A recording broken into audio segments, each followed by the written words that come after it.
L'éveil des sens, Jon Kabat-Zinn. Chapitre Être vu.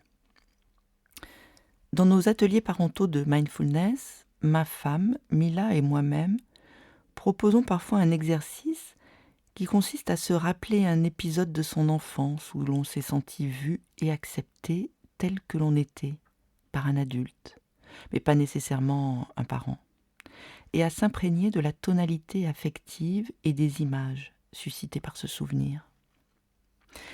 Mais si aucun souvenir de ce genre ne veut refaire surface, on invite alors les participants à noter des moments où ils se sont sentis non vus, négligés, non acceptés pour ce qu'ils étaient par un adulte de leur entourage.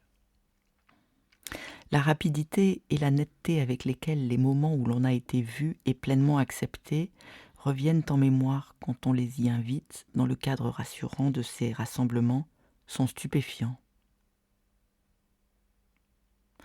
Apparaissent alors les images calmes d'un enfant creusant la terre en compagnie d'une grand-mère, contemplant une rivière main dans la main avec un parent, ou brisant un œuf par accident, en se voyant délibérément imité par un adulte soucieux de lui épargner tout sentiment de solitude ou de honte. Ces souvenirs font surface spontanément, souvent sans avoir jamais été rappelés consciemment.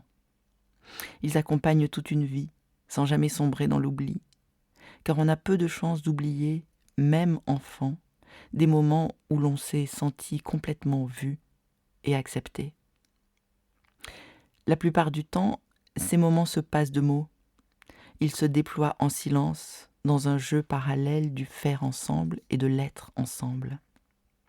Il peut s'agir simplement d'un coup d'œil, d'un regard, d'un sourire, ou de la sensation d'être enlacé ou étreint, pris ou tenu par la main.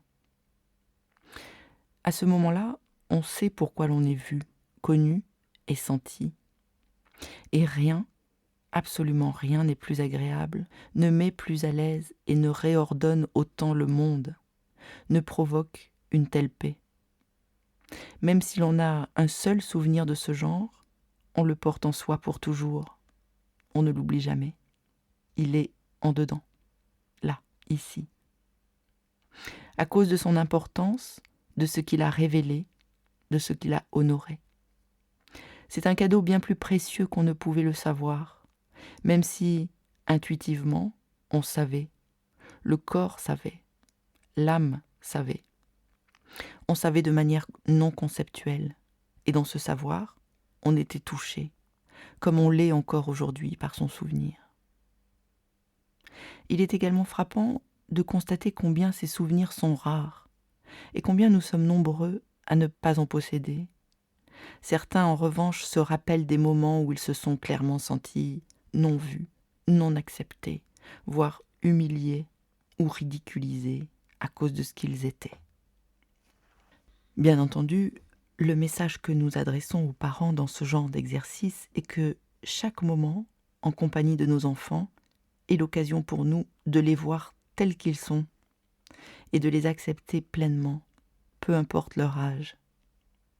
Si des moments où nous avons été vus dans notre propre enfance ont été importants pour nous, au point d'être à jamais gravés dans notre mémoire, même s'ils ont été extrêmement rares ou singuliers, alors pourquoi ne pas nous soucier du pouvoir curatif de cette présence calme, susceptible d'apparaître lorsque nous voyons nos enfants, au moins à certains moments, au-delà de ce que nous attendons d'eux, au-delà de nos peurs, de nos jugements et même de nos espérances. Ces instants peuvent être fugaces, mais s'ils sont connus et étreints, ils nourrissent profondément l'âme, sont une bouffée de bienveillance qui touche les autres droit au cœur.